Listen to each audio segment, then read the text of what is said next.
TWR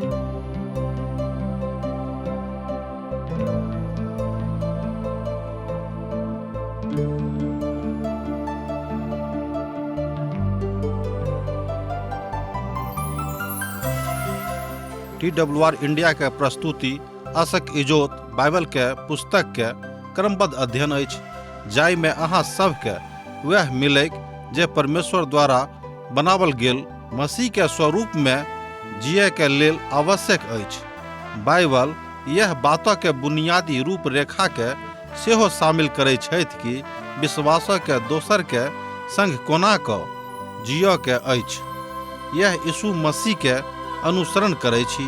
कृपया देखू आ सुनू, जाहिसँ परमेश्वर अहाँ के जीवन के मार्गदर्शक ठहरै। आशा के इजोत मैथिली कार्यक्रम में एक बेर और हम अहाँक अभिनंदन प्रभु यीशु मसीह के मीठ आ पवित्र नाम से कऽ रहल छी। हमर श्रोता मित्र, हमर भाई बहिन, आजुक दिन हमरा सब पवित्र पोथी के एकटा आर नव पोथी के अध्ययन आरंभ कऽ रहल छी। एहि पोथी के नाम अछि रूत। एना तऽ रूत नामक पोथी बड्ड छोट पोथी थिक, मुदा एहि छोट पोथी में बड्ड पैघ कथा के हमरा लोकनि देखैत छी। एहि पोथी के विषय में विद्वान सब कहैत छथि कि ई पोथी प्रेम के पोथी अछि, अर्थात संसार में संपूर्ण रीति से प्रेम आबे के एहि बातक एहि पोथी में बतायल गेल छै। एहिठाम हमरा सब देखैत छी कि रूत एकटा परदेशी छोट लड़की छली, जे एहि सत्य कथा के विषय में हमरा लोकनि एहिठाम देखैत छी, जिनक संबंध निम्न जाति से रहनि, अर्थात अहाँ छोट जाति बाजि सकलहुँ हैं। ओ एकटा छोट जाति के पुत्री छलीह, मुदा प्रभु के आज्ञा के कारणे आ विशेष रूप में कहियो कि प्रभु के कृपा के कारणे हुनक बात प्रभु खोलि देलखिन आ हुनका प्रभु बड ऊपर लऽ गेलखिन। तहन अहाँ कहबे जे ओहि बेटी के नाम अहाँ बतैयो, ओहि बेटी के नाम की अछि? ओहि बेटी के नाम थिक रूत। हमर भाई बहन, हुनक नामे सँ एहि पोथी के नाम राखल गेल अछि। रूत नामक पोथी में मात्र 4 अध्याय अछि, मुदा एहि 4 अध्याय में महान ईश्वरीय प्रेम आ आत्मिक नेह का दर्शायल गेल छै। बोआज आ रूतक प्रेम सँ एहि सत्य कथा सँ पवित्र पोथी के ई पोथी भरल अछि। जेना प्रभु यीशु मसीह अहाँ सँ प्रेम करैत छथि, बोआज रूत का ओही तरह प्रेम करऽ लागलखिन। तहन अहाँ बाजि सकलहुँ हैं कि प्रभु यीशु मसीह बोआजक रूप में एहि बातक बताबैत छथि कि मनुष्य जाति सँ हमरा ओतबे प्रेम अछि जेना बोआज रूत सँ प्रेम करैत छथि। दोसर अध्याय के 12 पद में अहाँ एहि तरह देख सकैत छी, प्रभु अहाँक काजक फल देख इस्राएलक प्रभु परमेश्वर जिनक पाँखी के नीचा अहाँ शरण लेबाक लेल आयल छी, अहाँक पूरा बदला देत। रूतक पोथी तकर दोसर अध्याय आ तकर 12 पद में एहि बातक बतायल गेल छै। जँ अहाँक लग रूत नामक पोथी अछि तऽ हमरा संगे अहूँ खोलि कऽ पढ़ू। आउ एहि पोथी के अर्थात दोसर अध्याय के 12 पदक देखी। प्रभु अहाँक काजक फल देख इस्राएलक प्रभु परमेश्वर जिनक पाँखी के नीचा में अहाँ शरण लेबाक लेल आयल छी, अहाँक पूरा बदला दैत। एहि पोथी में बहुत सनेश अछि।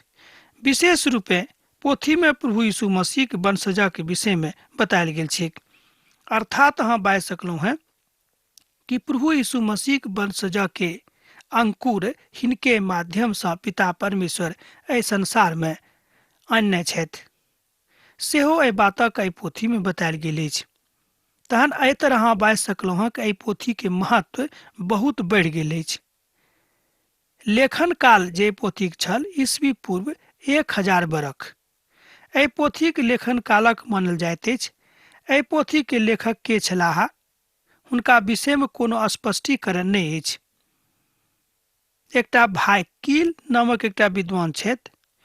ओ प्रभु के महान दास एहि बातक बताबैत छथिन कि एहि पोथी के मात्र पढ़ला सँ हमरा लोकनि यह बातक बुझैत छी कि संसार में प्रभु यीशु मसीह वंशावली के आरंभ होइत अछि। मुदा पिता परमेश्वर रूत और बोआजक माध्यम सँ हमर उद्धारकर्ता प्रभु यीशु मसीह के जन्म आ हुनक काजक एहिठाम रोपनी रोपैत छथि। एहि विचारे हम बुझि सकलहुँ हेँ कि एहि पोथीक महत्व बहुत बेसी अछि। यह बात भाई कील एहिठाम कहैत छथिन, प्रेमक मुद्दा खोलि कऽ और आह्वान करू जाहिसँ अहाँ एम्हर उम्हर नहि जाउ।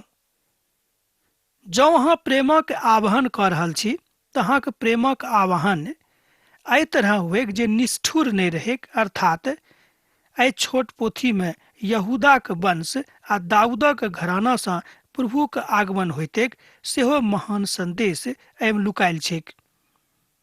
आ मुख्य कारण छल जे एहि पोथीमे अर्थात पवित्र पोथी बाइबिलमे रूत नामक पोथीके सम्मिलित कयल गेल छलैक। रूतक पोथी पूर्ण छुटकाराक विषयमे सेहो बताबैत अछि आ पूर्ण छुटकारा प्रभु यीशु मसीहसँ अछि तकरो विषयमे एहि पोथीमे ज्ञान लुकायल छैक। अर्थात इजरायली के राजा के हाथे संपूर्ण राष्ट्र के आ संपूर्ण देश के आ संपूर्ण संसारक मनुष्य जाति के उद्धार होइते तकरो विषय में एहिठाम बतायल गेल छैक। तहन अहाँ देखैत छी कि जहन हमरा सब पहिल पोथी के अध्ययन कयने छलहुँ हेँ ताहि बातक देखने छलहुँ, आ तकरा बाद जहन हमरा सब मत्तीक पोथी के अध्ययन करैत छलहुँ हेँ ताहि बातक देखलियै कि मत्ती प्रभु यीशु मसीह के इस्राएली के राजा के रूप में प्रयुक्त कयने छलाह। मुदा ओ राजा के छथि, मुदा मनुख जाति आ परमेश्वरक दिस में मध्यस्थता के करताह तकरा हमरा लोकनि मत्तीक पोथी में देखैत छी। ओ सीढ़ी थिकाहा प्रभु यीशु मसीह ओहि शक्तिमानक एहिठाम बतायल गेल छै, अर्थात एहि बातक सेहो खोलि के पोथी में बतायल गेल छै कि प्रभु एहि संसार में हाड़ आ मांसक रूप में अवतरित भ जेताह वा अवतरण लेता। एहि बातक हमरा लोकनि मत्ती काल में देखैत छी। मत्ती लिखैत छथि कि इस्राएली के राजाक जन्म भ गेल छनि। तहन अहाँ बाजि सकलहुँ कि एहि छोट पोथी में जायमे मात्र 4टा अध्याय थिक कतेक महान सब बातक बतौने छथि। अध्याय के आरंभ करलासँ पहिने हमरा सब और एक दूटा बातक देखब जे एहि अध्याय में की और बतायल गेल छै। एहि पोथी में मानवीय प्रेम के खूब उजागर रूप में अर्थात खूब उठा के मानवीय प्रेमक पराकाष्ठा तक ल गेल छै। रूतक पोथी के हमरा सब 4 मुख्य भाग में बांटि सकलहुँ हैं। जँ अहाँक लग पवित्र पोथी अछि तऽ अहाँ कलम से ओहिठाम लिख लिअ, आ नहि तऽ कागज कलम लऽ कऽ लिख कऽ राखि लियौ। एहि पोथी के हमरा सब मुख्य रूप में 4 भाग में बांटि सकलहुँ हैं। पहिल भाग थिक मोआबक देश में, अध्याय 1 में अहाँ एहि बातक विषय में पढ़ि सकलहुँ हैं। तकरा बाद जे दोसर भाग थिक ओ थिक बोआजक खेत में, अध्याय 2 में एहि विषय में बखान कयल गेल छै। आ तेसर प्रभाव थिक मुआजक खेती आ कटनी के काल में, एहि बातक अहाँ अध्याय 3 में पढ़ि सकलहुँ हैं। तहन जे चारिम प्रभाग थिक एहि पोथी के ओ थिक बोआजक हृदय और बाड़ी में, एहि बातक अहाँ अध्याय 4 में देख सकलहुँ हैं। अर्थात एहि पोथी के 4 अध्याय के हमरा लोकनि 4 मुख्य प्रभाग में बांटि कऽ देख सकैत छी। विद्वान सब कहैत छथि कि जे केओ एहि पोथी के अध्ययन गंभीरतासँ नहि लैत छथि, हम तऽ इएह कहब कि ईश्वरीय प्रेम सँ वंचित रहैत छथिन। हमरा लोकनि देखैत छी कि एलीमेलेकक परिवार मुआब में गेनाइ, एहिसँ एहि पोथी के आरंभ होइत अछि। जाहि काल में न्यायी लोक न्याय करैत छलाह ओहि काल में देश में अकाल पड़लैक। तहन यहूदा प्रदेशक बेतलेहमक एकटा पुरुष अपन अर्धांगिनी आ दुनू पुतक लऽ कऽ मुआब देश में परदेशी बनि कऽ रहबाक लेल परेलाह। हमर भाई बहिन, एहिठाम हमरा लोकनि देखैत छी कि एकटा परिवार बेतलहम सँ अपन पूर्ण परिवारक साथ पराबैत छथि, किएक तऽ देश में अकाल पड़ि गेल रहै। ओ सब यहूदा प्रदेशक बेतलहमक निवासी छलाह। यहूठाम अहाँ देख सकैत छी कि प्रभु यीशु मसीह के जन्म बेतलहम में होइत छनि। तहन अहाँ एहि पोथी के आरंभे में देखैत छी कि उद्धारकर्ता सँ एहि पोथी कोन तरह जोड़ल गेल छै। एहि वचन सँ रूतक पोथी के आरंभ होइत अछि, अर्थात रूतक पोथी खुललाक बाद अहाँ एहि वचनक पहिनहिए पढ़ब तऽ अहाँ बुझि जायब कि प्रभु यीशु मसीह के हाड़ आ मांसक रूप में धारण भेनाइ एहि पोथी में सेहो बतायल गेल छै। हम अपन कॉलेजक दिनक याद करैत छी तऽ हम ओहि दिनमे देखैत छी कि हमरा सभक अनुभूति होइत छल कि कोना के केकरो पाती लिखिए। समाचार पत्रक सत्यताक आधारित वा गंभीरता आ संवेदनशीलता सेहो हमरा सब बुझैत छलियै। एही तरह एहि पोथीके आरंभ होइते अर्थात एना अहाँ बाजि सकलहुँ हेँ कि जेना एकटा संपादक संपादकीय लिखैत छथि ओही तरह परमेश्वरक के भक्त एहि पोथीक आरंभ करैत छथिन, अर्थात ओहि परिवारक के संपूर्ण इतिहासक विषय में वृत्तांत आरंभ करैत छथि। अब एहिठाम पवित्र आत्मा एहि रिपोर्टक बड्ड नीकसँ बता रहल छथि। पहिल पद घटनाक स्थानक कारण और व्यक्ति के नाम तथा घटना कियाक घटले, कोना के घटले, किनका संगे घटले, ओहि सबटा रिपोर्टक दैत अछि। तहन अहाँ बाजि सकलहुँ हैं कि न्यायोक कालक के बाद जाहि काल में इसराइली राष्ट्रक बीच में अराजकता फैल गेल रहै, अखन हमरा सब देखैत छी कि देशक एक प्रभाग में अकाल पड़ल छै, यहूदा प्रदेश में। प्रभु केकरो किछ नहीं जानैत छथि से बात अहाँ नहीं बुझियो, प्रभु सबटा बातक जानैत छथिन। वो अपन दुनो पूत पत्नी के लऽ कऽ मुआब जा रहल छथि। अब अहाँ बाजब जे ई केओ इसराइली छथि। एलीमेलेकक यहूदा के बेतलहम में अकाल पड़ि गेल रहै, तहन ओ सब बेतलहम छोड़ि कऽ मुआब जा रहल छथिन। जे ओतऽ परदेशी बन कर रहता आ कोनो तरह अपन जीवन रोटी ओतऽ जाकर कमौथिन। बेतलहमक अर्थ अहाँ सब शायद जानैत छी, जँ नहीं जानैत छी तऽ लिख लिअ। बेतलहम शब्दक अर्थ होइत अछि रोटीक घर।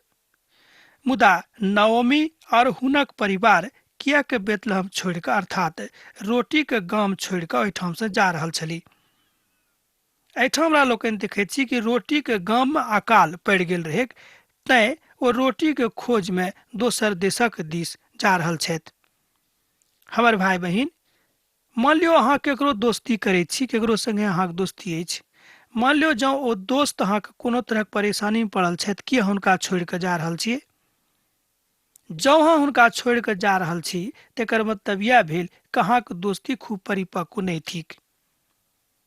हमर भाई बहिन, एही कारणे परमेश्वरक ओहि वचनक हमरा लोकनि एहिठाम देखैत छी। कारण छल यहूदाक अकाल बड़ आत्मिक अर्थ बताबैत अछि। यहूदाक अकाल एहि दुआरे हम आत्मिक बाजैत छी किएक तऽ ओहि देश में के रहतेक प्रभुक संगे तकर एहिठाम परीक्षा भऽ रहल अछि। संकटक घड़ी में कि अहाँ परमेश्वरक संगे छी।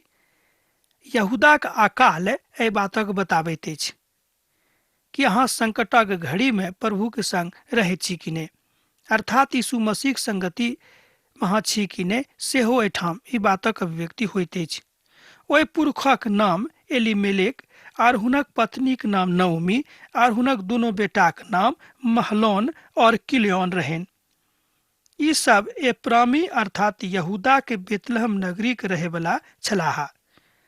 अब दोसर पदक जो अहाँ पढ़बै तऽ एहिठाम और एकटा नीक रिपोर्ट देखैत छी, जेना संपादक सब अपन अखबार में लिखैत छथि।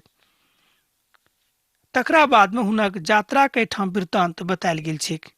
हमर भाई बहिन, जे कियो एहि पोथीक लिखने हुए परमेश्वरक दास मुदा एहि पोथीक सत्यताक अतेक ढंग से बतौने छथि जाहिसँ विशेष रूपे हमर जवान लोग खूब उत्साहित होइत छथि।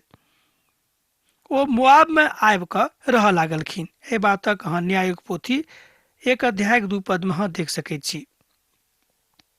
एलीमेलेक नामक अर्थ होइत अछि हमर प्रभु हमर राजा छथि। कनिक ध्यान दियौक, एलीमेलेक शब्दक अर्थ होइत अछि हमर प्रभु हमर राजा छथि। हमर भाई बहिन, जहन अहाँक प्रभु अहाँक राजा छथि तहन अहाँ रोटी के गामक छोड़ि कऽ, घरक छोड़ि कऽ किएक दोसर दिस जा रहल छी। हमरा सब कहियो कहियो कलिसिया में रहैत काल में प्रभु के छोड़े के विचार करैत छी किएक तऽ अहाँके कोनो काज नहीं भऽ रहल अछि। बेर बेर शिकायत करैत छी कि बहुत दिन से प्रार्थना कर रहलहुँ हैं, हमर अमुक काज नहीं भऽ रहल अछि, तैं अब हम प्रभु के छोड़ि देब।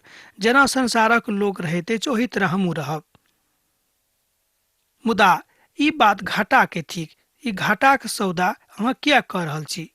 आ हुनक पत्नीक नाम नओमी रहन सेहो हमरा लोकनि सुनलहुँ हैं। आ ओहि नामक अर्थ होइत अछि स्वच्छंदता अर्थात सुंदर सेहो अहाँ बाजि सकलहुँ हैं। हमर भाई बहिन, देखियो कतेक नीक जोड़ा ई छलेक। एलिमेलेक आ नओमी। नओमी शब्दक अर्थ होइत अछि स्वच्छंद वा सुंदरता। अहाँ एहिठाम देख सकैत छी कि दोनोक जोड़ी कतेक नीक प्रभु परमेश्वर बनौने छलाह, मुदा ई जोड़ी एहि तरहक निर्णय किया लऽ लेलखिन। आ हुनक दुनूटा जे पुत्र रहनि ओ बड कमजोर छलाह, सेहो पवित्र पोथी में बतायल गेल छै। अहाँ बाजि सकलहुँ हैं कि एकटा रिपोर्टक जकाँ प्रभुक दास एहि पोथीक लिखैत कहैत छथि कि हुनक दुनूटा बेटा स्वस्थ नहि रहनि, अर्थात दैहिक रूपे ओ कमजोर छलाह।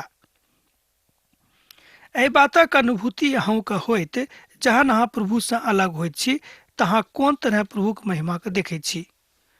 हुनक एक पुतक नाम रहनि महलोन, जकर अर्थ होइत अछि अस्वस्थ, और दोसर पुतक नाम रहनि किलियन, जेकर अर्थ होइत अछि पानी, जे एकटा बीमारीके दिस इशारा करैत अछि।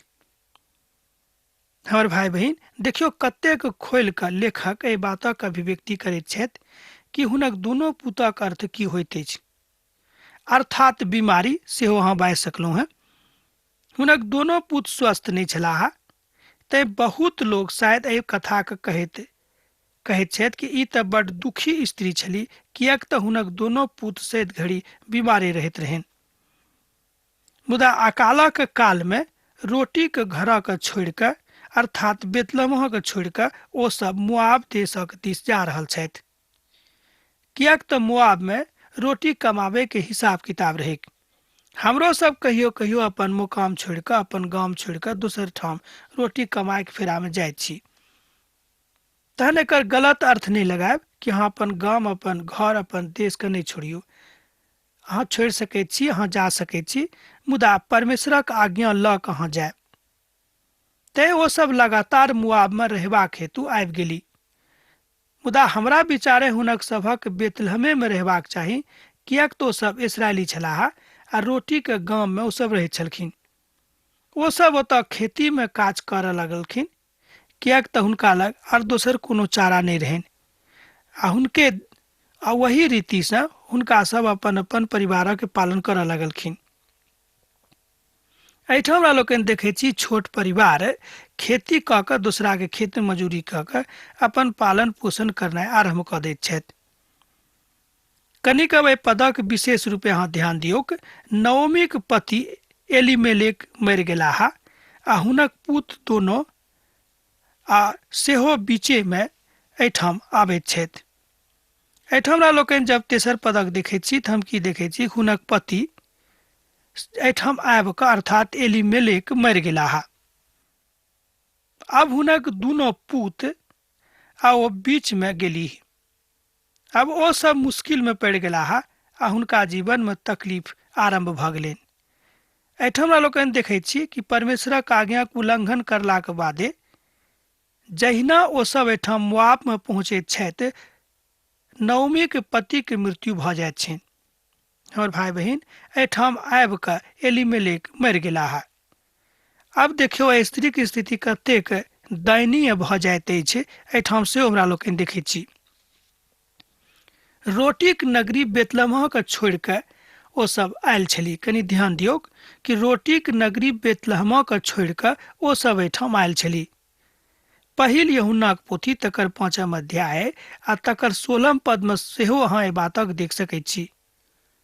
ओ कहैत छथि कि मृत्यु पाप अछि। हमर भाई बहिन, मृत्यु के एहिठाम पापक संज्ञा देवल गेल छै। मुदा पवित्र आत्माक सहभागिता में अहाँ अपन सबटा कथाक बड नीक रीति सँ बाजि सकलहुँ हैं।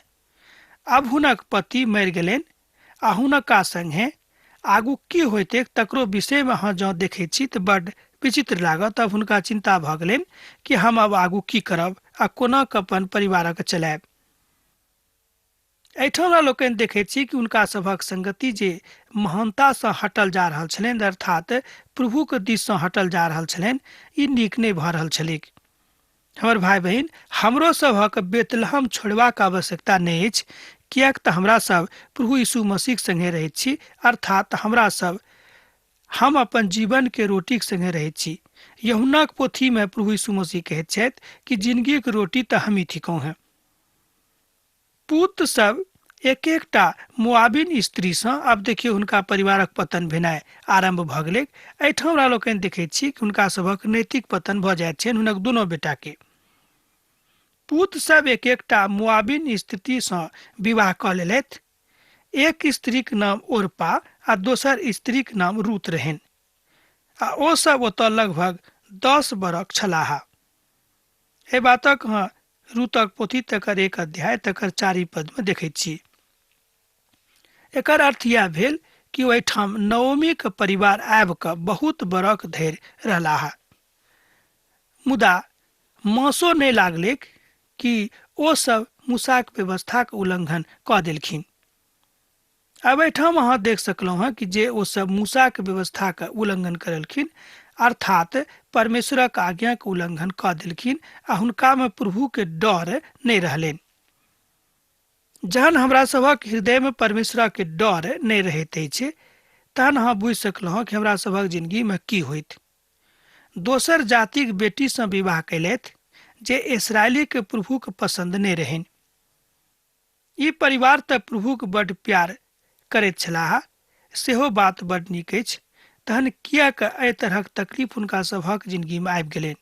हमर भाई बहिन, जहन हमरा सब व्यवस्था के उल्लंघन करैत छी अर्थात प्रभु के अधीनता सँ स्वयं के फरक कऽ दैत छी तऽ हमरा सभक जिंदगी में एहि तरहक तकलीफ आबैत अछि। एक बेर और हम अहाँके बता दैत छी कि परिवार स्वयं के तकलीफ में आने के जिम्मेवारी अछि। अर्थात एना अहाँ बाजि सकलहुँ सोच गप में कि परिवार स्वयं के तकलीफ में स्वयं आनलखिन, किएक तऽ एहिमे अहाँ केकरो दोष नहीं लगा सकलहुँ हैं। मनुष्य जाति में ई बात अछि कि कोनो काज अहाँ कऽ रहल छी, जँ भऽ गेल तऽ अहाँ कहलहुँ प्रभु बड्ड धन्य छथि, आ जँ नहीं भेल तऽ प्रभु के दोष लगाबै में एको मिनट देरी नहीं करैत छी। हुनक पति मरि गेलाह अर्थात नओमी के, आ हुनको पूत दोसर जातिक लोक सँ विवाह कऽ लेलथि जे प्रजाति परमेश्वर के एको रत्ती पसंद नहीं रहनि। जँ अहाँ आगू के पदक देखबै तऽ एहि बातक अहाँ देख सकैत छी नओमी के दुख बढ़ल जा रहल अछि। जहन महलोन और किलियोन दोनों मरि गेलाह तहन नओमी अपन दोनों पुत आ पति सहित वंचित भऽ गेली। एहि बातक अहाँ 5 पद में देख सकैत छी हुनक दुनू पुत मरि गेलनि जे एहिठाम आकऽ मुआबिन स्त्री सँ विवाह कऽ नेने रहथि। हमर भाई बहिन, अब देखियो कि नओमी कतेक दुखी स्त्री बनि गेली हुनका सभक जिंदगी में, अर्थात विशेष रूपे नओमी के जिंदगी में दुख के पहाड़ खसि पड़लैक। मुदा एहि के लेल नओमी स्वयं दोषी छथि। नओमी केकरो आर दोषी नहीं बता सकैत छथि, किएक तो अकाल पड़लैक आ उद्देश्य छोड़ि कऽ आबि गेली। पवित्र पोथी बाइबिल बताबैत अछि कि अहाँ जेरूसलम में बसल रहब। हमर भाई बहिन, एकर अर्थ होइत अछि कि अहाँ यीशु मसीह के संगे बनल रहब, हुनका सँ स्वयं का फरक नहीं करबेक। अब नओमी बड़ तकलीफ में आबि गेली और ओहिठाम सँ अर्थात मुआब सँ घुरबा के ठानि लेली जे अब एहिठाम सँ हम घुरि जायब, किएक तऽ हुनका कोनो आशा नहीं रहलनि। हुनक दोनों जवान बेटा मरि गेलनि आ हुनक पति सेहो हुनका सँ विदा भऽ गेलाह सदा कालक लेल, अर्थात हुनको मृत्यु भऽ गेलनि। हमर भाई बहिन, एहिठाम लेखक कहैत छथि कि नओमी के जिंदगी में एहि तरहक तकलीफ आबि गेलै, तकरा बादे हुनका एहि बातक ज्ञान भेलनि कि हम किएक रोटी के गाम छोड़ि कऽ एहिठाम मुआब में आबि गेल छी। नओमी सुनली जे प्रभु हमर देशक सुधि नेने छथि, तेँ ओ एहिठाम सँ आब पुनः जेरूसलम लौटबाक अर्थात बेतलहम लौटबाक लेल सोचि रहल छली। आब आजुक अध्ययन हमरा एहिठाम समाप्त करबाक आज्ञा दिअ। जे बात बचि गेल तकरा हमरा लोकनि दोसर दिन अध्ययन करब। हाँ, अहाँ सब पाती लिखनाइ नहीं बिसरायब। प्रभु यीशु मसीह के नेह सैत घड़ी अहाँ सबक जिंदगी में बनल रहेक। आमीन। हमर विश्वास अछि कि ई कार्यक्रम अहाँ के लेल लाभदायक सिद्ध अछि। हम चाहै छी कि अहाँ अपन आशीषके हमरा संग साझा करू। जँ अहाँ के नजीक बाइबल सँ आ जीवन सँ संबंधित कोनो प्रकार के प्रश्न भऽ सकै अछि तऽ अपन समस्या के लेल प्रार्थना करबा के लेल जँ चाहै छी तऽ हमरा फोन नंबर पर जरूर संपर्क कऽ सकै छी। परमेश्वर अहाँ सबके लेल एकटा सुंदर, सुखद, आनंदित दिन प्रदान करै।